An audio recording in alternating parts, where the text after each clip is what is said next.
Every mainstream Linux distribution has become heavier over time. More services running at boot, more dependencies pulled in by default, more disk space consumed before you have even installed anything useful. These three distributions went the opposite direction. They stripped everything back to the absolute minimum and then disagreed completely about what to do with that empty space. One of them ships a base image under 4 megabytes and has quietly become the foundation that most of the internet's container infrastructure is built on. Another fits an entire graphical desktop into 17 megabytes and runs the whole operating system from memory without touching the hard drive. And the third was created by a single developer who then vanished from the internet entirely, leaving the community to keep it alive. Small does not mean simple, and minimal does not mean the same thing twice. Alpine Linux began as a fork of a now-defunct distribution called the Linux Embedded Appliance Framework. That project itself grew out of the early Linux router project. From the beginning, the focus was security and size. Alpine was built for routers, firewalls, and edge devices where resources are scarce and the attack surface must stay minimal. It uses BusyBox instead of the standard GNU core utilities. That replaces hundreds of individual programs with a single compact binary handling the most common Unix commands. It runs OpenRC as its startup system rather than systemd, and it uses musl as its standard C library instead of glibc, which nearly every other Linux distribution ships with. That last decision is the most consequential. Musl is smaller, simpler, arguably more secure. But it is not fully compatible with all software. Programs compiled against glibc sometimes break on musl. Proprietary pre-compiled binaries often refuse to run entirely. For a desktop user, that is a serious limitation. For a container, it does not matter at all.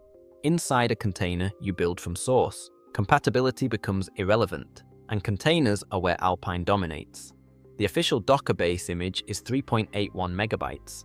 A Debian Slim image is more than 30 times that size. When you deploy thousands of containers across cloud infrastructure, that difference multiplies into real savings. Bandwidth, storage, deployment speed, build pipelines finish faster, scaling events pull images in seconds instead of minutes. Across a large orchestration platform, the cumulative effect is substantial. Python, Node, Ruby, and Go all provide official Alpine variants on Docker Hub. Alpine has become the default foundation for container infrastructure across the industry. Most users never realize it. They never interact with Alpine directly. It simply runs underneath everything else. The package manager is the Alpine package keeper. Roughly 12,500 packages span the stable and edge repositories. Security patches are prioritized. All binaries are compiled as position-independent executables. Stack smashing protection is enabled by default. For servers, containers, and embedded devices, Alpine is engineered precisely for the task. For a daily desktop system, it is not trying to compete. It does not pretend otherwise. Tiny Core Linux pushes minimalism further than most distributions would consider sensible.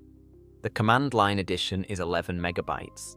The graphical desktop edition is 16 to 17 megabytes. The entire operating system loads into memory at boot. It runs entirely from RAM. The hard drive is optional. You can boot from a flash drive, operate entirely in a few dozen megabytes of memory, and shut down without writing anything to permanent storage. The project was created by Robert Shingledecker, formerly of the Damn Small Linux team. Tiny Core uses glibc rather than musl. That avoids the compatibility issues Alpine faces, but the package system is deliberately demanding. Extensions load on demand or at boot. Dependency resolution is largely manual. Install something that requires a library, and you must locate and install that library yourself. The philosophy is educational. Tiny Core forces you to understand every component because you assemble the system by hand. The community is small. Documentation is limited compared to Alpine or larger distributions. Troubleshooting often means asking in forums and waiting. For production servers or daily desktop use, Tiny Core is impractical. But for reviving hardware modern distributions cannot even boot on. For building rescue disks that fit on the smallest flash drive you own, or for learning exactly how a Linux system fits together from the ground up, nothing else occupies the same space. Void Linux was created in 2008 by Juan Romero Pardines, a former NetBSD developer. His Unix background shaped everything about it: the package management design, the simplicity-first philosophy, the refusal to adopt systemd. Void began as a testbed for a package manager Pardinez was writing from scratch called the X-binary package system. From that experiment grew a fully independent rolling release distribution. It is not based on Debian, not based on Arch, not based on Red Hat, not based on anything at all. Every component was selected and assembled independently. Void uses Runit as its init system, a supervision-based alternative to systemd. It starts services quickly, uses fewer resources, and keeps the design minimal. The package manager has earned a reputation for speed. Users regularly report it outperforming Pacman, apt, and DNF in real-world usage. The repository is significantly larger than Alpine or TinyCore. Desktop applications like Firefox and LibreOffice are included, media players, development tools, server software. Void also offers something neither Alpine nor TinyCore provides: 2 complete variants of the entire distribution, one built with glibc for maximum compatibility, one built with musl for users who prefer a smaller, simpler C library. You choose during installation. Desktop support is where Void clearly separates itself.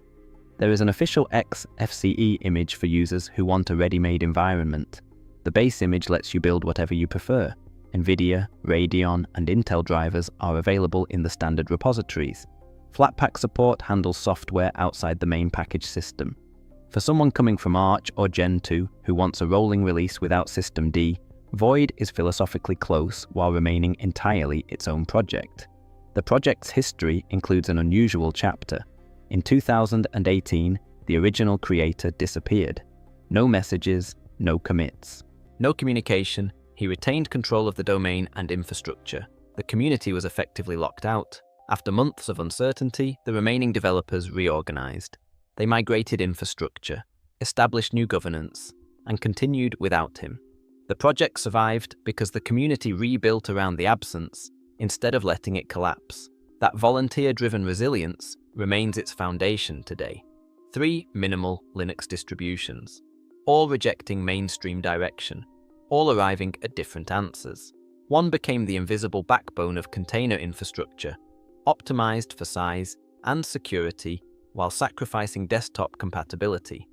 One pursued extreme minimalism, compressing an entire graphical operating system into a footprint smaller than a single photograph, ideal for education and legacy hardware, but impractical for modern workloads.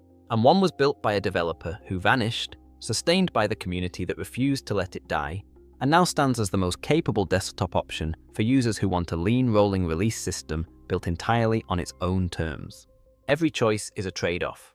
At least now you know what you're trading.